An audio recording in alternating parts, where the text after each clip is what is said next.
we are part of the Dhajjha Sutta still. As you can see, we are almost at the end of the Dhajjha Sutta. And this Dhajjha Sutta's final advice by the Buddha was to ask people to stick to the Sangha's great qualities. Not to the Sangha's great qualities.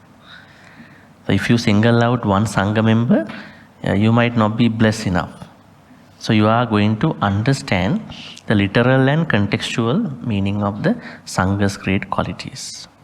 So we have understood that there are 9 great qualities: Supatipanno, Ujjapatipanno, Nyayapatipanno, Samijapatipanno. And today, as you can see here, we are going to discuss Ahuneyo, Pahuneyo, Dakkineyo, 7th one, Anjalikaraneyo, and Anuttaram Punyakketan Lokas. These are very important aspects of Sangha's great qualities. Let's learn. I have 2 suttas to discuss in addition to these 5 great qualities of Sangha. We will discuss later, but at the moment we will discuss Ahuneya. Normally Ahuna, I would say this understanding of what you call Hutta. Hutta is a good Pali word actually to learn. H-U-T-A. Hutta means sacrifice, not your personal sacrifice. Yaga. At that time in India, Brahmins, being the priestly class who were coordinating between the god and the normal people, they told people, if you want to get something from the god, you have to sacrifice animals, sometimes humans. So they call this word Hutta. Hutta as an oblation. Oblational sacrifice. So Buddha takes this as dana. This idea as dana, but not in this perspective. Not as an oblation. What is an oblation? What did the Brahmins tell people? How can you connect to the god, the Hindu gods? They said the only god that we can tap into connect is Agni. Agni means fire, right? Fire Deva. Agni. So the only god that they can connect is Agni, because they are doing the oblation. They are going to burn things, right? With a massive flame, they are going to burn different things, sacrificial items. So when the more they are burning these things into the oblation, they thought and they told people they could communicate with the god. Many gods, Indian god concept is very evolving, has been evolving. First, it was about these are some philosophical terms, don't get bothered by them, but I just wanted to say. First of all, they had polytheism. Polytheism. Polytheism means the belief of many gods, a pantheon of gods, not one god. So circling around Agni and many other deva, Varuna, Pajapati, many devas were there.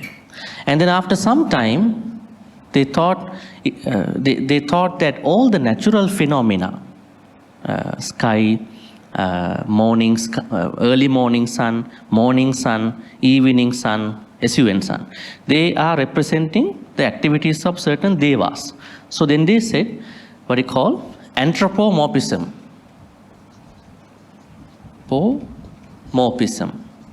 So they were attributing certain deva qualities into the natural phenomena. Say for instance, they said there is no natural phenomenon called rain. There is no rain call as natural phenomenon. This is a deva. They call it Parjanya. Parjanya god is the one who is giving you the rain. And they said there is no wind, the air. It is a deva. So this deva called Marut. The Indian vehicle called Maruti comes from Marut. I don't know whether you have that vehicle here in Malaysia. Maruti. They use this Maruti. It's a very mini vehicle, Maruti. Marut Deva. And they said there are different devas that take care of the sun, as you went. So the very morning sun, they said this is called Ushas. It's a goddess actually, the very morning sun. Then Surya, normal sun. Then evening sun at the time of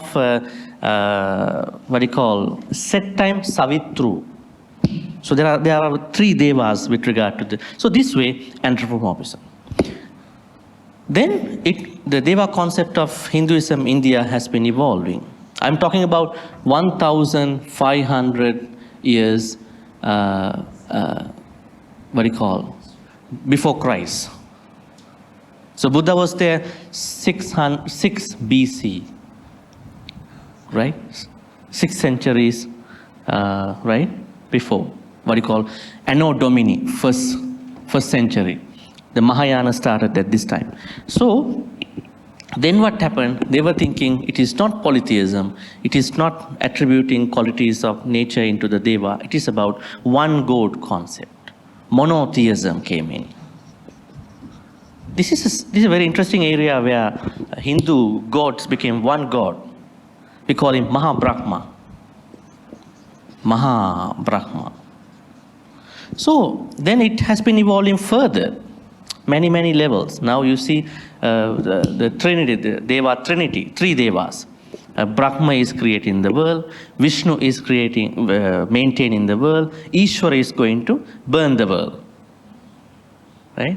The original creator, maintenance person, destroyer. Right? So there are a lot of stories, and it's not the time to talk about these things. But our thing is Hutta. Hutta means oblation and sacrifice, which was given through Agni Deva to all these devas and finally to the Mahaprabhu. Okay? So, Ahuneya, the Buddha said it is not the Brahmins or these devas that you have to consider giving food or whatever. They are the Sangha members that you have to concern when you are offering something, giving something that you brought from afar. Now, what do you think when you bring things from afar? Let's say you go to a very far away place, right? Let's say you go to a very far away place. Think about you go to a very far away place. What could be a very far away place from here that you have traveled so far? Huh? I was traveling to New Zealand. You want to buy a Manuka honey. Huh? You think about who will be the best guest for this Manuka honey. Huh? Right? I'm just giving you an example. I can give away these Manuka honey to everybody around my house. Maybe it's okay, but you are thinking, what about the Sangha members? You are thinking. So this Hutta, Ahuneya come from this Hutta, right? So here you can see, why are the Sangha referred to as Ahuneya? The Sangha are the most worthy recipients of gift, even those brought from afar. That means you don't need to simply give away things you bring far away to somebody that you just know. Sometimes it is not going to be very impressive to you, right? They just, okay, just leave it here, right? They might not even consider about it. But it is said that if you bring something from far away, you might consider Sangha members to offer that. Ahunei. This is what we understand by Ahunei. Then Pahuneya. Actually, you see that there are a lot of incident stories we understand in the text where people make buy certain things and they want to offer. This does not say that you cannot give things to your friends, your family members. You have to do that. But once in a while, time to time, you consider about it. Think about those people who are doing farming. The first portion of the rice bag will be given to the temple. Right? The first portion of their harvest, they set aside for the Sangha members. Right? It's good. Sometimes you do the same thing in the house. You are preparing something, right? Maybe a certain something, then you are setting aside of the first portion of that thing to the Buddha in the house for the Buddha puja. Same idea. Right? So that's what Ahuneya means. So actually, Buddha puja is also part of Sangha's great quality. Buddha is a part of Sangha, not that Buddha himself is a different person from the triple gem. So it's good to do that. So when you say Ahuneyu, this should come to your mind. These Sangha members, they deserve to receive gift things you buy from afar. Not even from afar, even from this nearby place, right? Then Pahuneya, something similar. The Sangha members are the most suitable recipients of the lay people's hospitality. This is an interesting area, hospitality. What do you mean by, what do you think by hospitality here? Pahuna. Hospitality. Are you a hospitable person? Are you really a hospitable person? How do we learn about the Buddha's hospitality? Very interesting question. I normally advise people to think about learning from the Buddha's life before touching the suttas. How many of us read about the Buddha's life extensively? We are going to pick up this sutta. Suttas are not given to normal people exactly. They were given to specific people, right? Specific people, very impressive people. That's why at the end of every sutta, the person who is listening becoming Sotapanna. Right? At the end of the sutta, the one who was listening became a Sotapanna.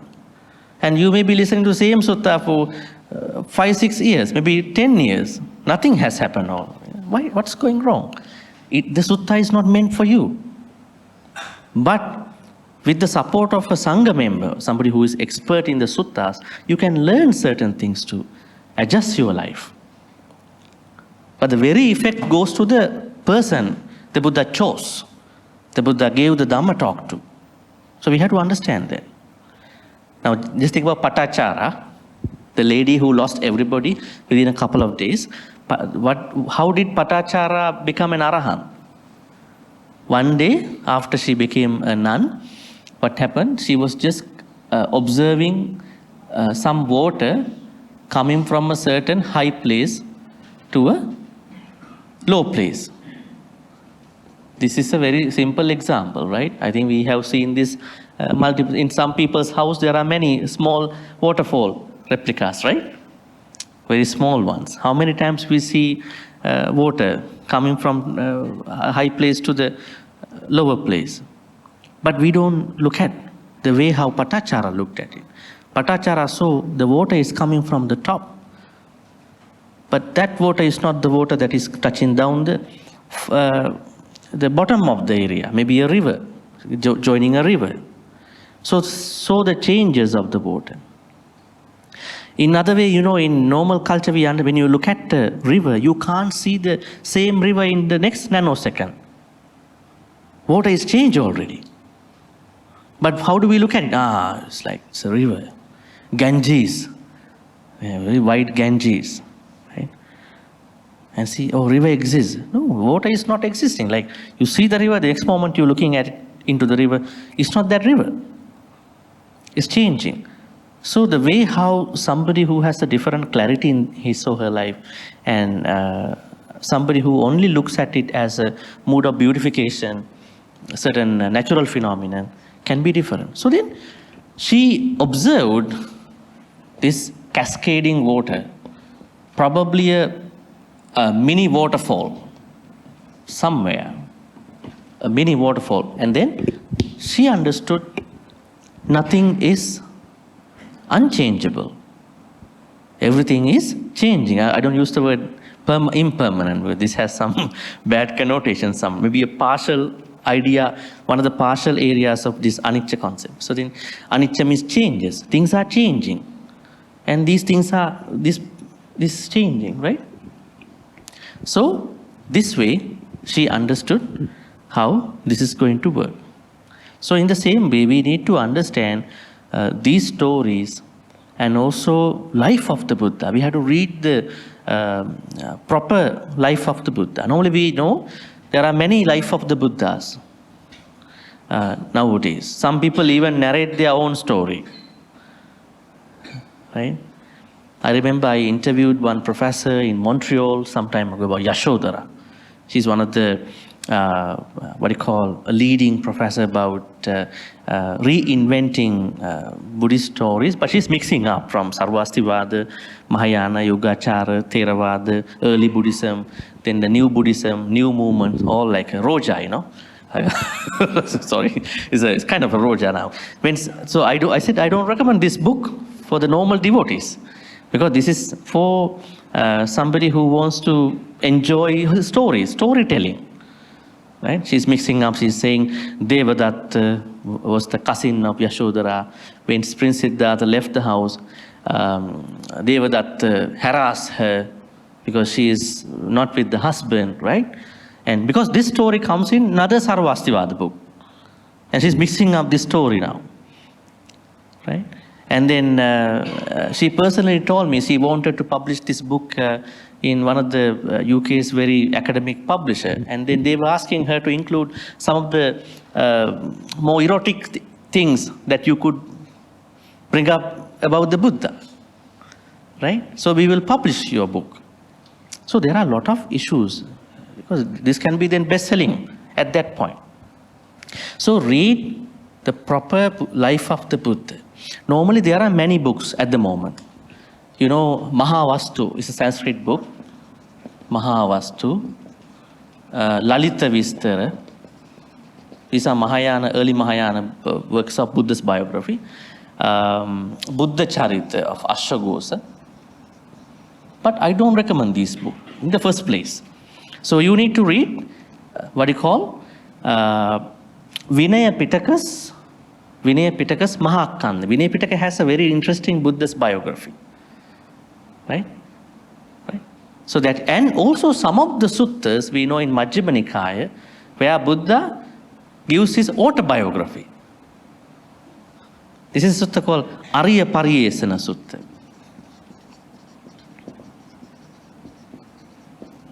This sutta is the only sutta we see Buddha narrates his own story. It's an autobiography. Not somebody wrote about the Buddha. You can check that sutta if you type it here. The number of the sutta. Yeah, it's Majjhima Nikaya's 26. MN 26 sutta. So then we have a hands-on understanding about the Buddha's life. I was trying to say Buddha's hospitality. How did the Buddha show his hospitality to other people? How did he do that? We have a lot of suttas and other places. How Buddha welcome others? The first thing is that when somebody is coming to see him, he is the first to smile. First to smile. And we have a Pali word called Pubbahasi. Many places are mentioning this. Pubbahasi. Means Buddha is the first to smile. Very interesting, right? I know there are other people who smile just sarcastically. Who are you? I mean, right, oh, this is coming now over there. Same person. I think a lot of drama will be happening in a moment of time. Not that kind of a sarcastic smile. The true, I have a word for that, organic smile. Like true smile, that I'm welcoming you. No matter who you are, what religion you are coming from, I welcome you. Buddhism is a place for everybody. Right? Pubbahasi. Now we learn from the Buddha. What do you think about this quality of the Buddha? Is it something we can learn? We can learn this quality. But how many people think, why I want to smile with this person? Let him or her come and respect me. I'll think about whether I smile or not. Right? But demanding, right? Very demanding. So you can't be generous. You think generosity is to give some dana in a vihara. But generosity is with a smile in the first place. A true organic smile. Yeah? Pubbahasi. Then now the person is coming very near. That person coming very near. Then what is happening? Huh? First to speak, we call it Pubbahasi, Pubbabasi. Another quality, in Pali text we understand. Pubbabasi. Then Buddha is the first to strike the conversation, whatever the nice conversation.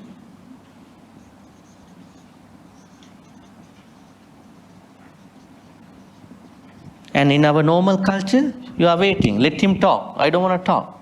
Why do I talk? I'm not that cheap to start the conversation. Let them talk. So are we Buddhist?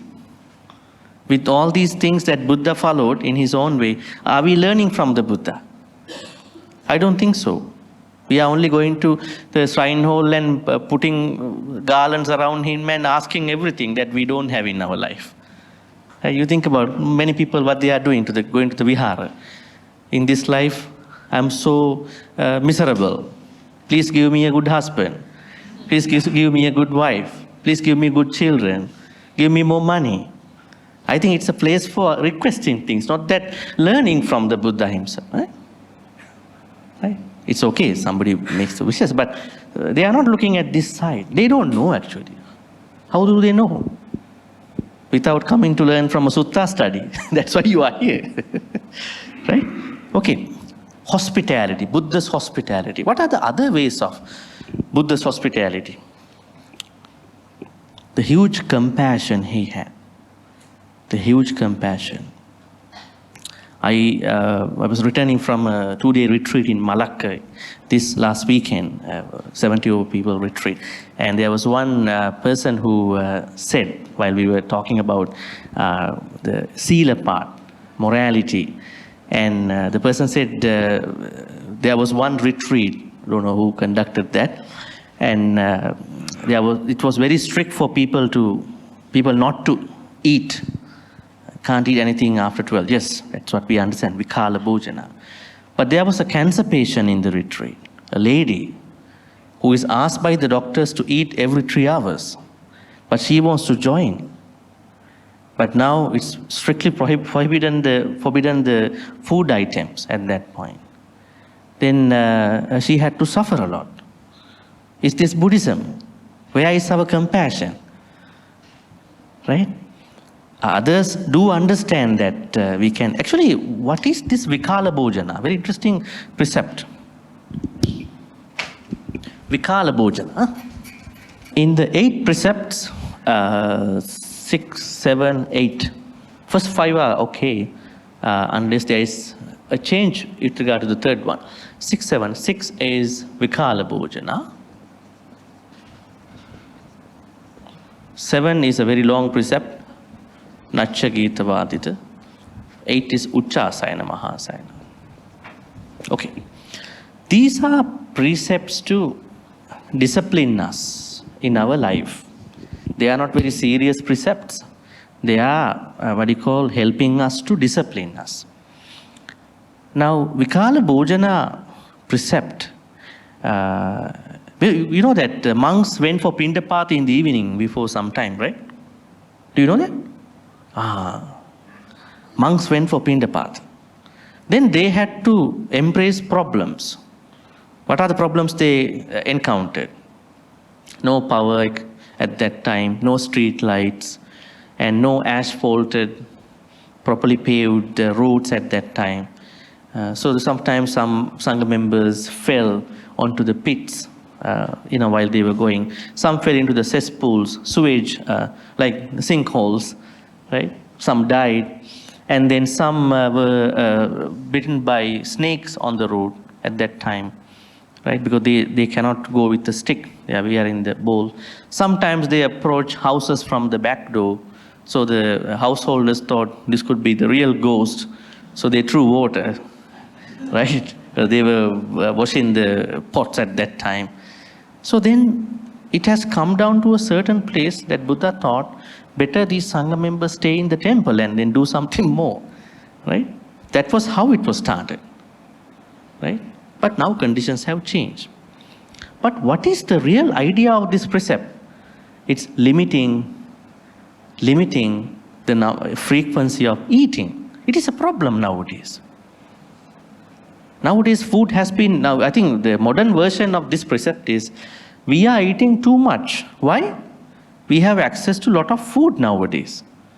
Like, in one second of ordering food, the food will be at our doorstep in the next 10 to 15 minutes.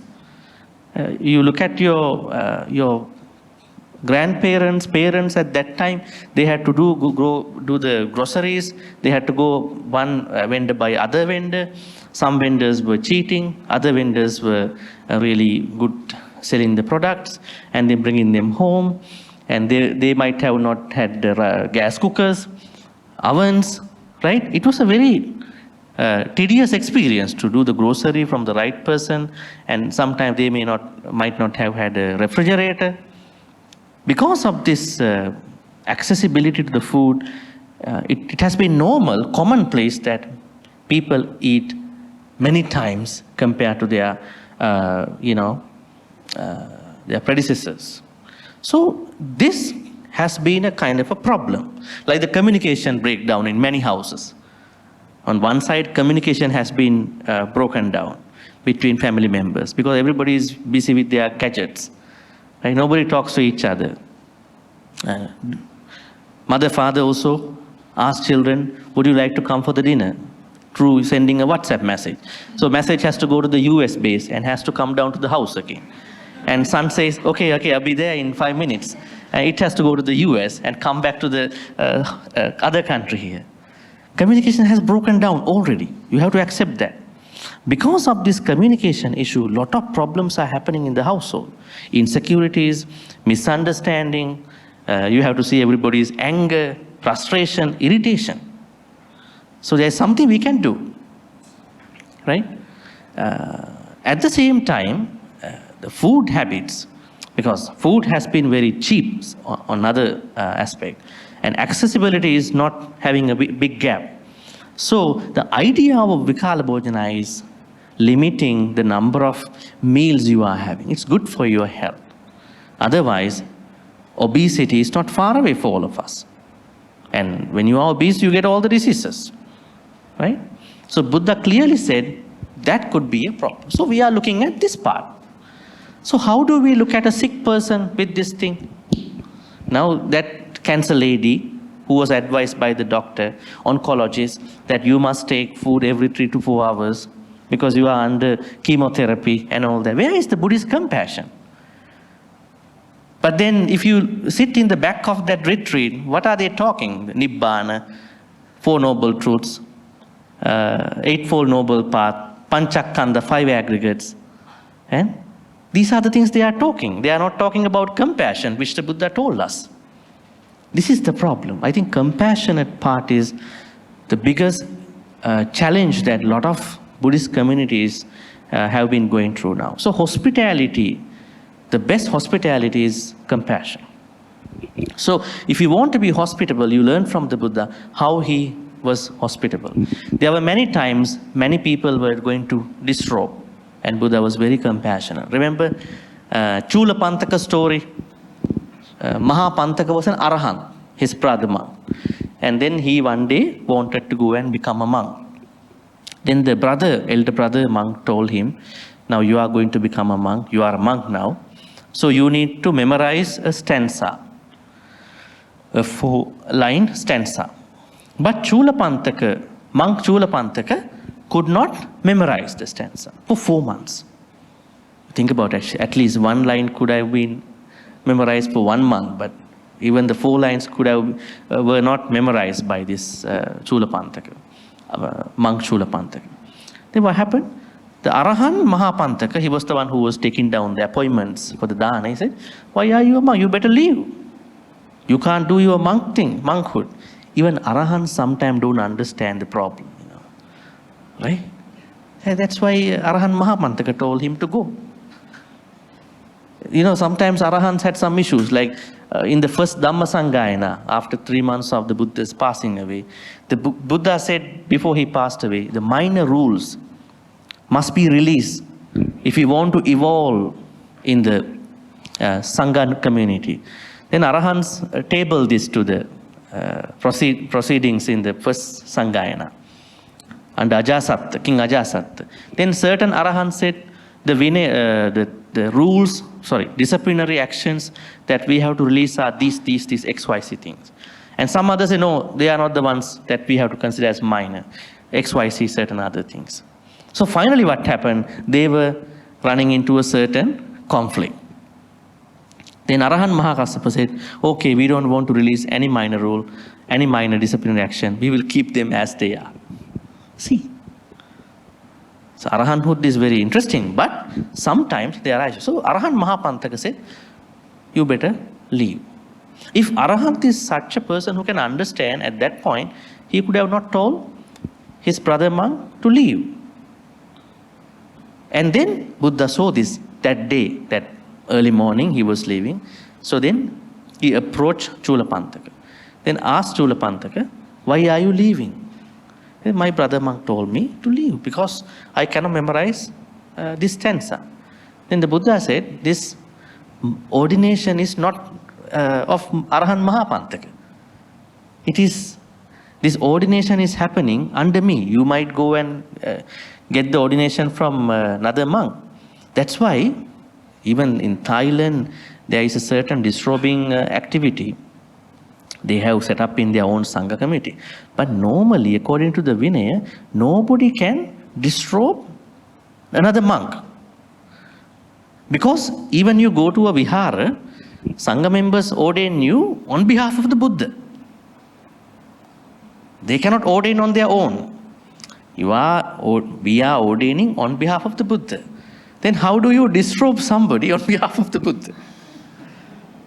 It's a problem, right? Practical problem. So you can't do that. Then Buddha said, he cannot ask you to leave. This is my Buddhist order. So then he said to him, okay, I understand your problem. I give you a white piece of cloth. You need to rub it against. And then the Buddha said, I would go for a dana with other monks. Then Buddha went for the dana. During this time, this monk Chulapantaka was rubbing the white cloth against. Then he saw the white cloth is getting dirty. It was very pure before, now it's getting dirty. Then he understood the change again. That kind of a change. He saw changes are happening. By understanding that in a higher level in his personal experience, it is said he became an Arahant. Right? So what does this mean? The Buddha wanted to help everybody. He wanted to include everybody. This is the modern concept. Inclusivity. We don't need to discriminate anybody in the Dhamma practice. The problem is different people are different. Then we have to know how to approach these people. Right? It's like the Sanskrit stanza. In one of the Sanskrit books, it is said that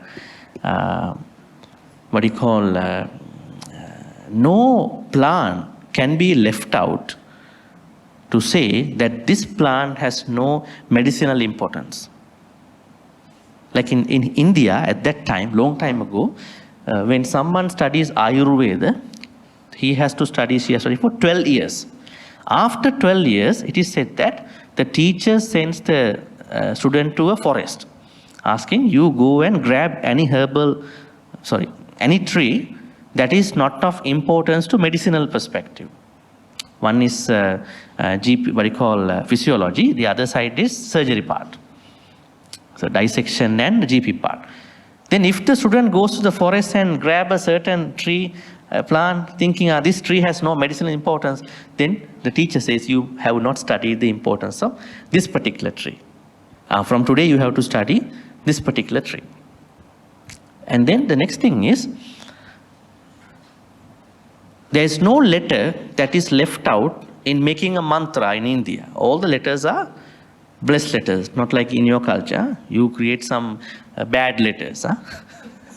We can't even go to a certain floor nowadays. There are no floors by that number. But they say no, every letter must be taken to make the mantra. And more importantly, last line is, there is nobody in this world who cannot be said as not important to any activity. Everybody is uniquely important to something. But what is the rarity problem? The person who understands that uniqueness of somebody. Motivator, inspirational person. So what does this mean? Everybody is equally important in different unique way. So we are differently good, not good in the same way. My sila, your sila, A person sila, B person sila, they might be different, but they are uniquely, differently good. Also, people are differently bad. Right? Sometimes you see a good quality of bad person A, but bad person B has a good quality in another way. So this has to be understood. This is a part of compassion, this hospitality part among the noble people. So compassion is the best hospitality, and the way how we talk to people, the way how we enter into the conversation. Also treating other people. How to treat somebody. Remember, there was one man who came to the Vihara, Jethavanarama. So he was sitting somewhere on the floor, but he was like very disoriented. The Buddha asked, what is the problem? Then he said, Bhante, I am a cowherd, nomadic person. I've been looking for my cows for the whole day, but I couldn't find them. So I skipped. I couldn't take my 3 meals today.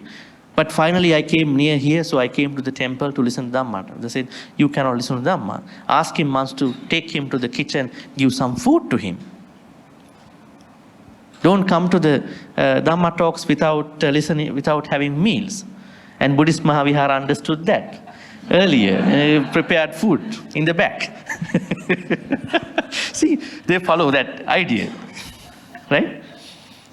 So understanding people's needs is also part of this hospitality.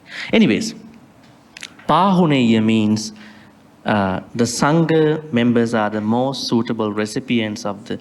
You are treating them as your most important guests for the hospitality. At the same time, you learn from the Buddha's hospitality, Sangha's hospitality. They are not just waiting for you to come and serve, right? Sometimes you might think that we all have to go and all treat everybody, all Sangha. They are not doing nothing. No, Sangha members are doing their own hospitality.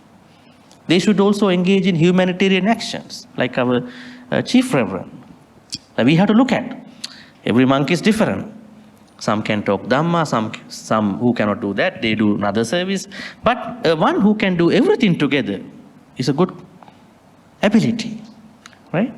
So, not just waiting for people to come to the Vihara and giving all the food, they also should engage in certain hospitable actions. Humanitarian, social action, they are very good because they can do a far-reaching activity for the people.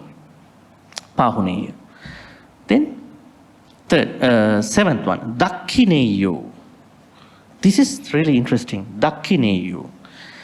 This Pali word, I think I shared with you some time ago when we discussed about Pattakama Sutta. This Pali word, Dakhina. What does Dakhina mean? South. South, huh? Dakhina means south. Dakhina. South. Normally, in the Indian society, South represents those people who passed away. Who passed away, departed. Jnati. What jnati are? Jnati peta. Not jnati, jnati means your relatives who are living now. Yeah? You call idammi, jnati, nanghotu, sukita. But actually they are jnati peta, not jnati itself. Call, not jnati. Jnati means relatives. They might be living already. Yeah? You don't need to kill them, right? But they are living now. So don't say jnati. These are jnati peta. Jnati peta. Departed one. Relatives. So these jnati petas, represent the south direction of their life at that time. So what they did was, at that time in India, when somebody passes away, they approach the Brahmins and ask Brahmins, what can we do? Brahmins told, you need to sacrifice 1,000 pigs, 1,000 cows, 1,000 sometimes other things. They were very huge yagas. You may see some of the places, Hindu temples in some places, time to time they do these things. Sometimes they kill a certain number of animals, goats, right? Those animals, they do the sacrifice, right? They were doing this too. They thought the more they kill those animals, the lot of good karmas, more good karmas are coming up. Those good karmas can go to the departed one. So Buddha wanted to reinvent this idea. He said dakkhina doesn't mean killing animals. Dakkhina means you are giving something to somebody who is more virtuous than you. Thereby, the departed ones can get good karma. Normally, a lot of people think when there are dead people, they can give some food, in physicality, in some cultures, right? I think even your culture, your practice could be, you are putting all the food that the person likes in front of the images. So I'm not trying to insult anything. That is your culture. But in Buddhism does not believe that. Buddhism says the person already left, reborn in another place. You have to accept that person has already left. But if you really want to give something to the one who passed away, give to the virtuous people, thereby you creating good karma can be given, not the food you can give. This is Buddhist idea. That's what you are doing in the dana, right? But don't stop your cultural activities. You do your cultural thing. At the same time, think about the Buddhist part too, right? Because there are two things. So then the Buddha said, Sangha members are the best recipients if somebody wants to give things to and then to create good karma and give to their departed ones. I think you know that very well, right? That's why you are giving dana to these Sangha members. So then a better word for dana is not Sangika dana, dakkhina. That was the proper Pali word. We don't find Sangika dana a lot in the text. We find dakkhina. Dakkhina vibhanga sutta. Dakshinarha. We see this Pali word dakkhina means that is the word. Say for instance, if you give a dana primarily to give good karmas to a departed one, it is not a dana exactly. It is a dakkhina. Sometimes you give things to other people not thinking about departed one. It is a dana. Exactly. There is no motive to give to the dead people. So the real Pali word is, the Sangha members might flip this around in their teachings, but the real Pali word is dakkhina. So at that time, when people went to a temple asking monks, Bhante, we want to do a dakkhina, they understand somebody passed away, they're going to give good karmas. Okay? So the best recipients are the Sangha members. But this does not delimit your understanding of giving to other people too. Buddha never said give things to, don't give, not giving things to other religious people, right? There are many suttas like that. One day there was one Brahmin came to see the Buddha and told the Buddha, he accused the Buddha. How he accused? He said, Bhante, I have been listening to people outside and they were saying about you, not something good about you. You had given a Dhamma talk somewhere where you had said, if you want to give a dana, you only give the dana to the dakkhina to the Sangha members. That is a misunderstanding. So if you take it as Dakkineya in a very isolated concept, that is a mistaken idea. What the Buddha says is, consider your dana, dakkina to the Sangha. Consider. Not that this is the only option to do. Right? Consider. So then the Buddha said, no, I haven't said like that. This is an allegation. I have never said something like that. Then also they said, if you cannot find, if you must give dana only to me, not to other contemporary very famous teachers, Purana Kassapa, Makkali Gosal, Ajita Kesa Kambala, Pakuda Katchayana, Nigantanatha Putta, Sanjay Bellatti Putta. Don't give dana to them. Only give to me. If you cannot find me in the temple, then you should only give to my Sangha members. Buddha said, I have never said something like this. Then the Buddha said, I think I want to clarify this thing to you. Actually, that is the sutta where we find the bare minimum level of dana activity. I think you may have not looked at that part. The bare minimum, the starting point of dana. You may consider, what is the starting point? Don't think about a katina ceremony, one of the highest levels. Think about very, very large dakkina. Where is the starting point of dana? The Buddha says, one example, there is someone who has finished his meals or her meals. At that time, there was not a proper sewage system, wanted to dispose the leftover food into two places. One of the two places, call it Chandanikaya, Oligalla. So these are, you call it sewage 1, sewage 2. Two types of sewage at that time. So the Buddha says, let's say, and we understand at that time these places were located outside the house. There were no proper pipe system done.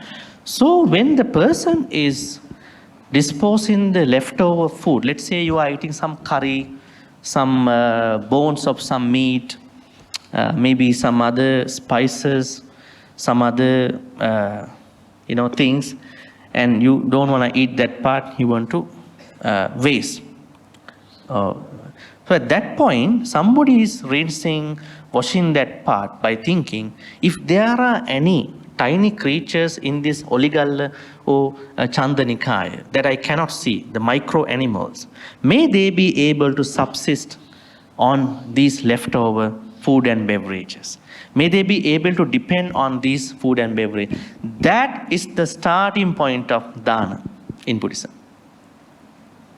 Now just think about how many times you go to the sink and trying to rinse. You never thought this idea. What you want is somebody has to rinse the plates.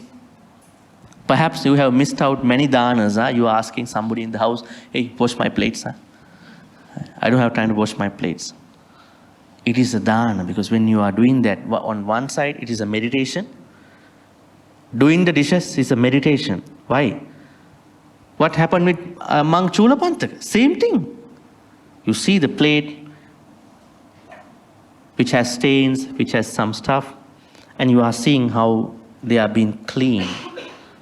Maybe with a strong liquid thing or something. On one way, it's a mindfulness activity. On the other way, it is the first level of dana. Then the Buddha says, if this is my idea about dana, how come you think about, you believe that I had said something like this? I never said this. That means give dana to anybody. If you want to give to the Hindu temple, go and give it. Right? If you want to give to the Catholic priest, go and give it. Because this is a universal activity. There's no problem. Right? So that is interesting. So we have to understand the importance of that. I remember there was a time in Victoria that I and another monk conducted a certain dana blessing ceremony. And then some of the people who came from from an Asian country for the Catholic Church. It's not the Catholic Church idea. They didn't want to take the blessed ring, right? But the priest, the pastor of the church that they are going in Victoria also showed up in the dana. So after we finished, we said, anybody who wants to take a string, please come over. The first person was the pastor. I said, very interesting man, huh? Why? Yeah, you guys are giving blessings. We also want blessings. Right? What's the problem? Blessings are blessings. They don't carry Buddha blessing, Sangha blessing. Blessings are blessings. That is the good mind. Right? So we have that understanding. Don't try to customize blessings. Sangha members' blessings are the best in the world. Or maybe Catholic priest blessings are the best. When we do that customization, we are going behind a step, couple steps behind our understanding. So anyways, if you are considering a specific departed one, you can always consider Sangha members because we know them that they are practicing. But don't limit your dana practice to Sangha members only. Make every moment, every activity an opportunity to do this dana. Otherwise, you are going after certain good ones, good recipients. But there are some of the areas where you might concern. Let's say you want to donate to a charity. There are lots of XYZ international charities that are operating in the world. Someone might think, okay, I have $1,000 to give. But if I give this $1,000 amount to that charity, $200 will be deducted for the administration work. But if I give to another charity, they take the whole $1,000 donation to something. You might think about it. Because when the charity is going to be big, there are a lot of admin costs that are being used. So if you want to utilize your donation, you might think that way. That is not a problem. But the problem is if you set aside your dana to certain groups only, but be generous to everybody. So you can consider always Sangha members for the departed ones, but other than that, you can give dana to anyone. Quality number 8, Anjali Karaniyo. This is a very interesting Pali word, right? Anjali. What is Anjali? Anjali. Right. The Sangha members are worthy of Anjali reverence, deserving of respect and veneration. But normally we pay Anjali to many people. Huh? Even nowadays, when you send a message to somebody, you put Anjali to that. Right? You put like this, Anjali, Anjali. It has been, you Anjali to many people at the moment. But anyways, the true Anjali has to be given to the Sangha members. The true one. So, let's see. Now, there are certain benefits of this Anjali. The Anjali hand posture offers both physical and symbolic benefits. Physically, pressing the palms together helps open the space between the shoulder blades, providing a gentle stretch. Oh, that's interesting. Normally, we know the Western culture, we shake hands. I mean, maybe some people want to hug their own system, so it is up to them.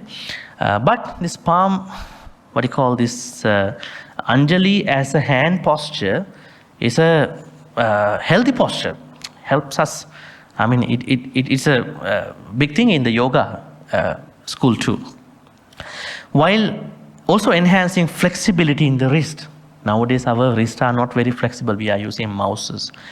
Our phone is always in our hand. We have some issues like, a lot of problems are coming to many people, maybe when they are using wrist badly, right? It's good. Symbolically, the joining of the hand represents the union of harmony of dualities, such as light and dark, left and right. This gesture embodies balance, unity, and respect, making a profound expression of mindfulness. And so it does not only a certain religious, spiritual acknowledgement.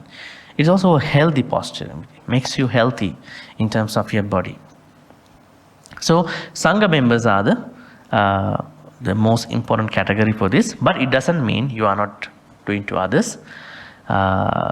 Say for instance, if you go to some other countries, people respect you with Anjali.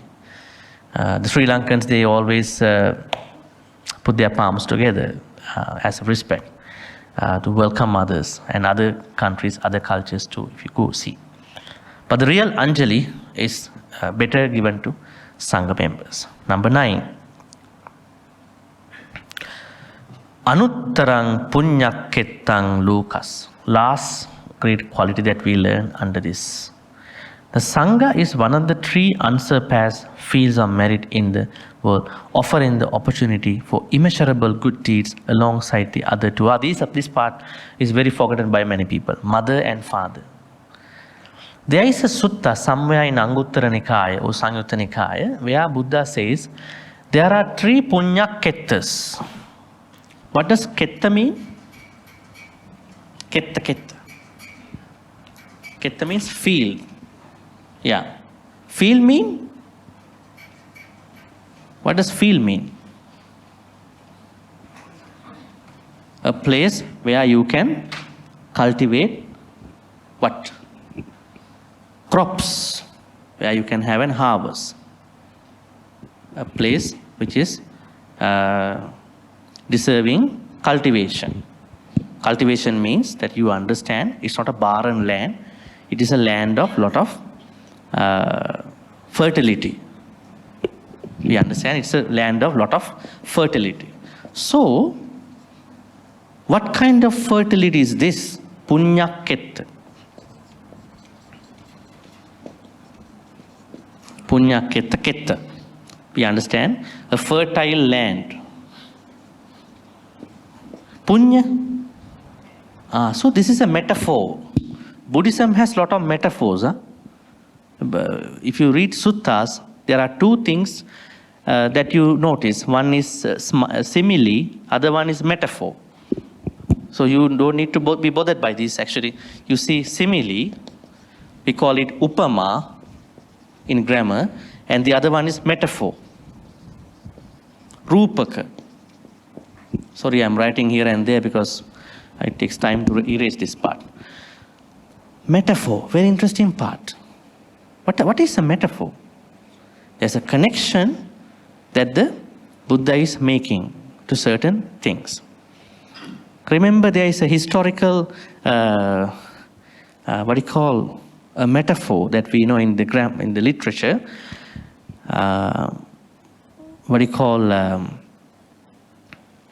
Elephants don't like the sun, especially when it is scorching. They cannot take that heat. So they want to take revenge from the sun. Elephants want to take the revenge. It's in the literature. They want to take revenge. So they cannot take revenge from the sun, going to the sun. What they do is, they go into the lakes and they are going to destroy all the lotuses.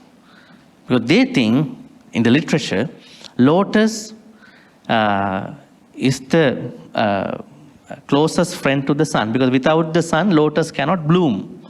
So they go to the lake and then destroy all the lilies and lotuses. This is a metaphor. See how the literature looks at it. So in the same way, the Buddha says, punyaketta is kind of a metaphor. That means there is a certain idea that we have to set up in our mind. There's no such thing called punyaketta. You have to understand there's a fertile land, fertile area in our good karmas. Sometimes we do a lot of karmas, but they are not fertile. That is something interesting. Now you think about the fertility among the humans.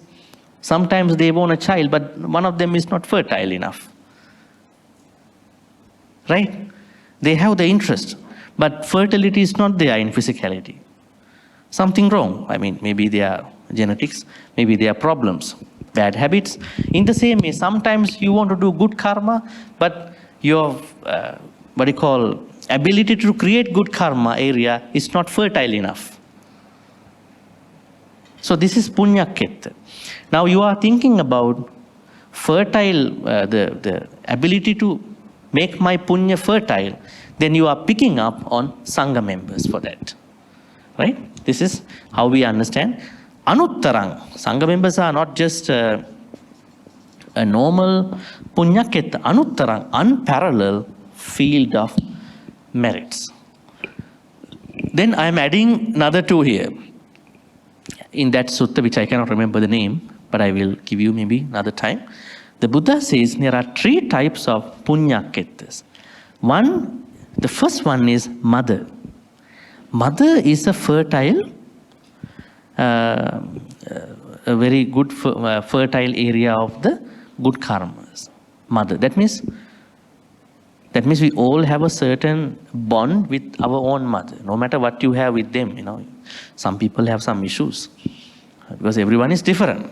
We are not looking for impeccable, immaculate people in this world. Right? Everyone has their own character. So, but because of the gratitude part of the connection between mother and son or daughter, mother and son can make it to a point of lot of good karmas. I'm talking generally, yeah? There may be isolated cases where there are a lot of issues between them. Generally speaking, mother is the first person to think about punyaketta. That means taking care of the mother, and then, if they passed away, then doing good karmas to them. Second is father. Right? Father is the second. That means fathers are not very emotional, right? Normally. Mothers are the emotional part. Fathers are secretly emotional. Huh? They are secret. I don't want to show my emotions. Right? That means fathers are not emotionally absent, but they are emotionally present, but they don't want to show. They feel like embarrassed to show. But there are some fathers who are emotional. But what we need to understand is we have to understand the role of mother-father differently. Then making them the first and second fields of merits, the fertile lands of merits. How many times we get to hear problems of people? There was once in a retreat session, somebody told me, I quitted my job to take care of my father.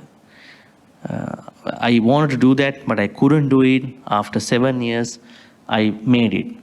But then, after I quitted my job in 3 months, my father passed away. I'm so worried about it. I couldn't take care of him. Right? I could have quitted earlier, but I had some other messed up things in my life. Right?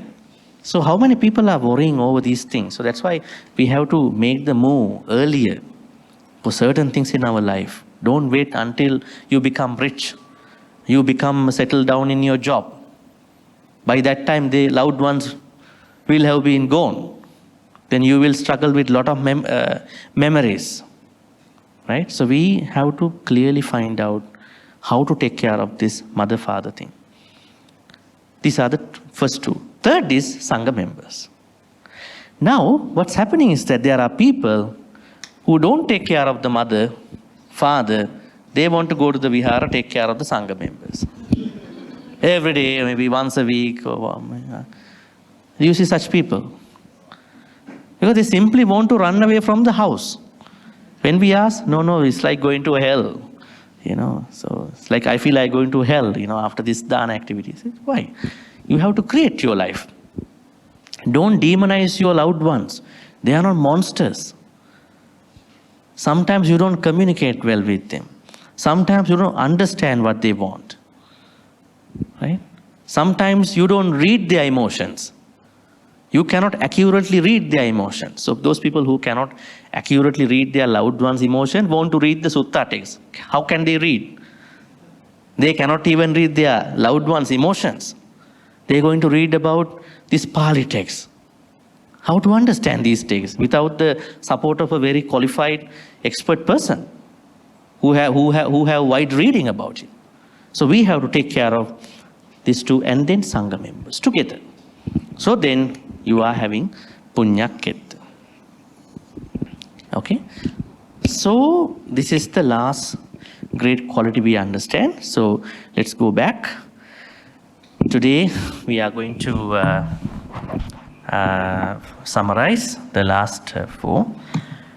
What you call Ahuneyo means they are worthy recipients of the gift.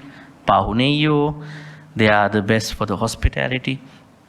Dakkineyo, they are the best for giving dakkina for the dead people. They are the best for the, giving anjali. And then they are one of the unparalleled fields of merits in our practice. Now let's go to these two suttas. Aniccanupassi Sutta. 7 Sangha members who exemplify and truly deserving of being recognized for these 5 qualities. Take a look. You can see here. You can see there is a list of 7 Sangha members who are really qualified for these 5 qualities. Now say, that means Buddha wanted to give more information about true Sangha members who are really deserving your respect in whatever the way. See, take a person who meditates, observing the change in all conditions. So they are the real ones. So you can read that part too. And then I also have another sutta. Here you can see Ahuneya Sutta. 10 qualities that enable a Sangha member to be recognized as having these 5 qualities. Ahuneya Sutta. You can read them later. You can see. Yeah, see. So I think it's 2 short suttas, but you may read them too. But my understanding was today just to give you the rough introduction about these 5 great qualities. But these 2 suttas are for additional readings. So if you have time during the week, you can read. So now the Pali word Sangha was not initially used for the Buddha Sangha members. It was used for other contemporary teachers, followers, disciples.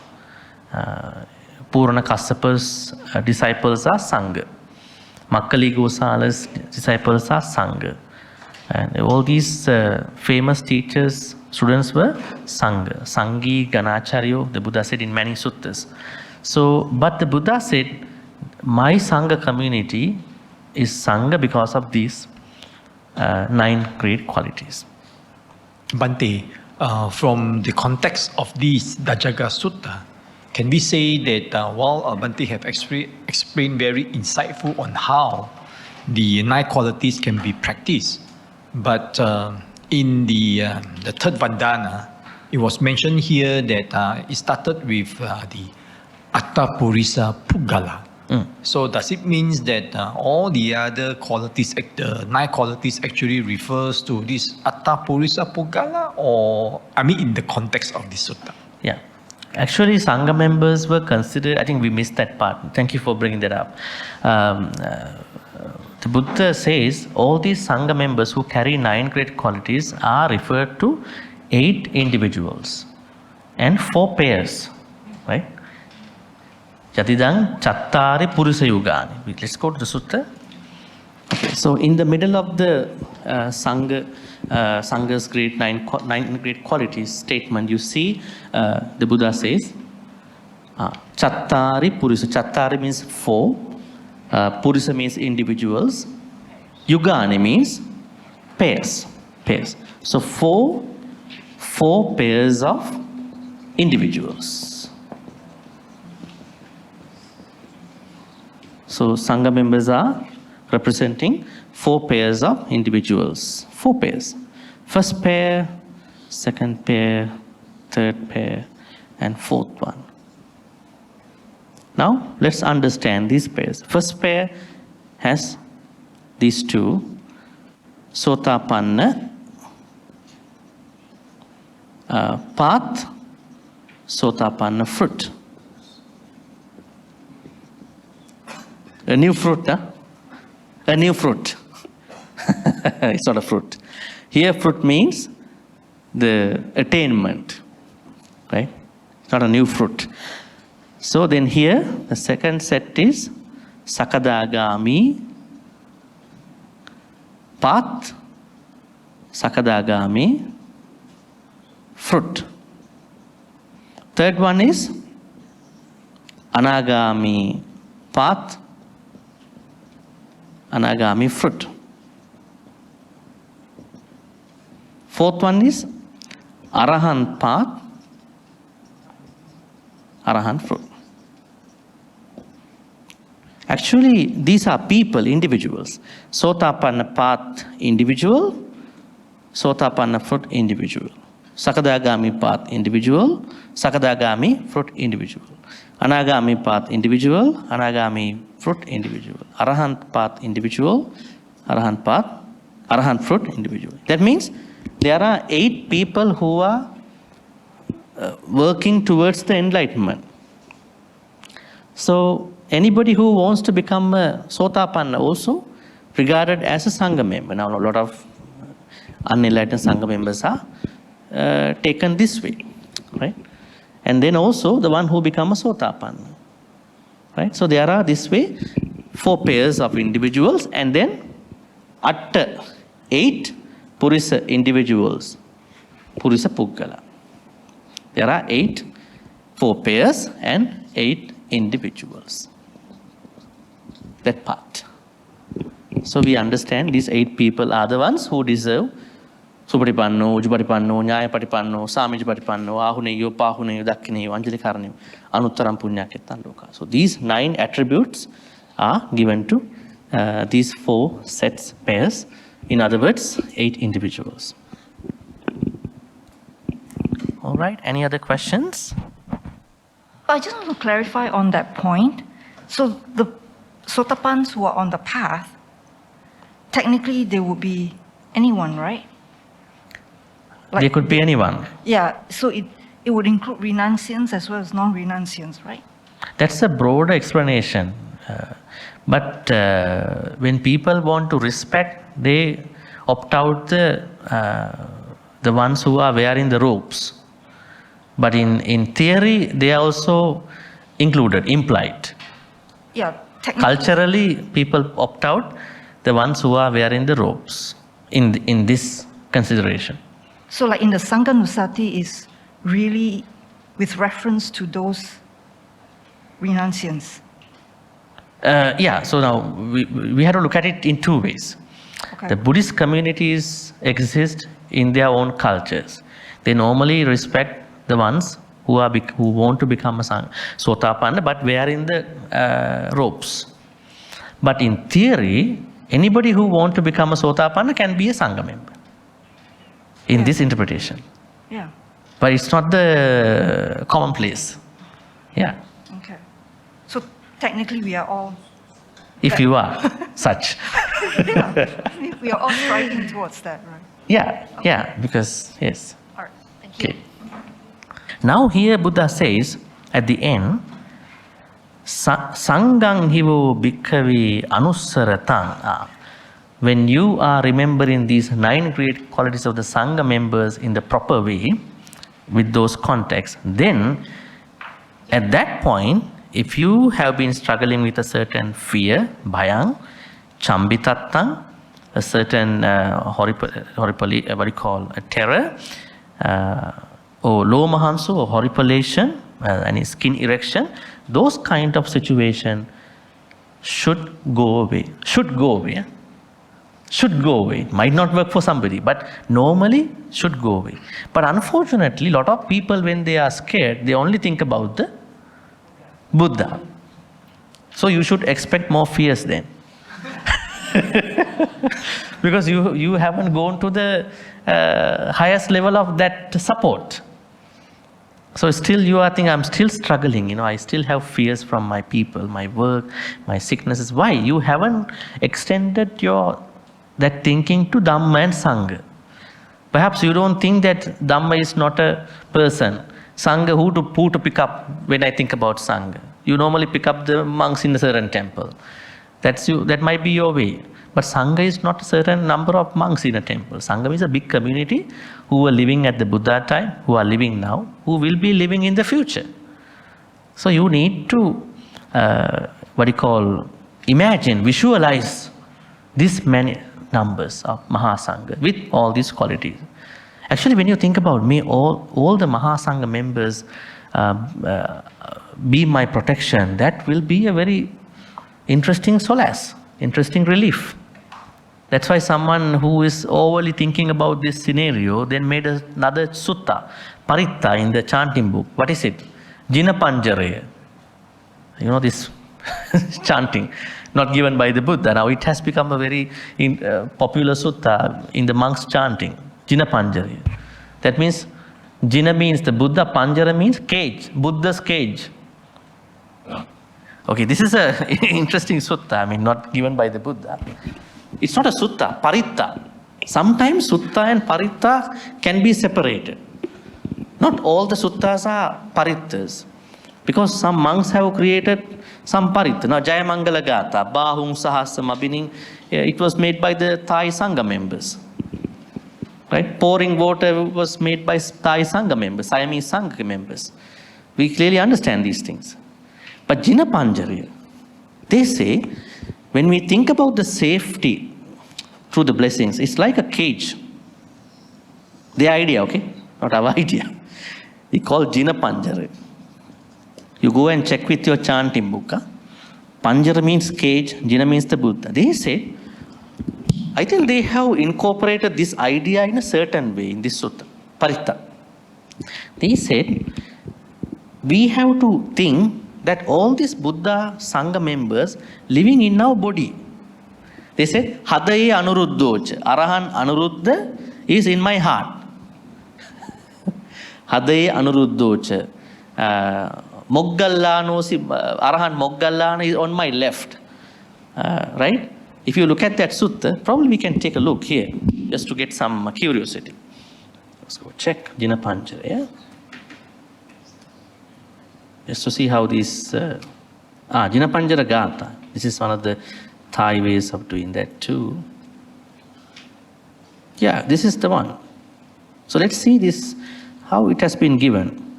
Say for instance, Hadaye me Anuruddha. Anuruddha is in my heart. You can see that, huh? Okay. Now this itself shows this could be a Siamese Thai version too.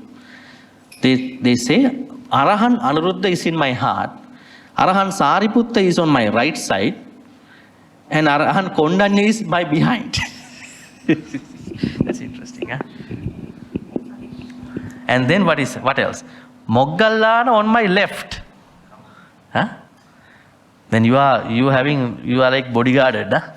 You are bodyguarded, bulletproof bodyguarded. And then what is happening? Ananda and Rahula in my right ear, Kassapa and Mahanama both in my left ear. Sobhita, the noble Arahan, is in my glory, shining like the sun behind a hair on my head. Kumara Kassapa is constantly in my mouth. That's it. Why? This Arahan Kumara Kassapa is the most famous Dhamma speaker at the Buddha's time. So then the devotees want to think that we should be able to talk like him, nicely. That probably it might say that Arahan Kumara Kassapa is a very good Arahan, so maybe I'm not going to do any akusala with my speech. When you think about making a lie, no, I'm like a Kumara Kassapa, I cannot lie, because Kumara Kassapa. And then interesting, 5 elders, Punna, Angulimala, Upali, Nanda, Sivali, have arisen as auspicious marks in the middle of my forehead. A lot of people, they don't know the translation, so they still hear this thing, they say sadhu. But see, this is. And then, let's go. The rest of the 80 Arahants, victorious disciples of the Buddha, sons of the Buddha, shining with the Sila, are established in the various parts of my body. Right? And then, not even the Arahants in my body, some of the suttas also in my body. The Ratana Sutta is in my front, Metta Sutta to the right, Dhajjha is behind. Right? The one we are discussing now. And Angulimala Paritta to the left. The Kandamora Paritta, Ata Natya, are a roof in space. I think what the person, the Thai monks are trying to say is that you are protected by not only arahants but also the parittas. The remaining suttas are established as a rampart. Right? So this is how we understand the popular understanding about the chanting blessings that some of the Sangha members long time ago thought. They are not just things that people chant. They are also positioned, localized in the body. Right? But if you go to Dhajjha Sutta, now that means Dhajjha Sutta is very early sutta. That's why it is in this sutta as well. So Dhajjha Sutta does not talk about localizing arahants and other parittas inside the body or outside the body as a cage. Dhajjha Sutta says, no, you have to remember the qualities. That is the proper way to get rid of issues. Perhaps we are going to go for a conclusion if we are doing next Monday. So this would be the last for this area, Dhajjha Sutta. So wishing you a very good night, and we'll see you in the time to come.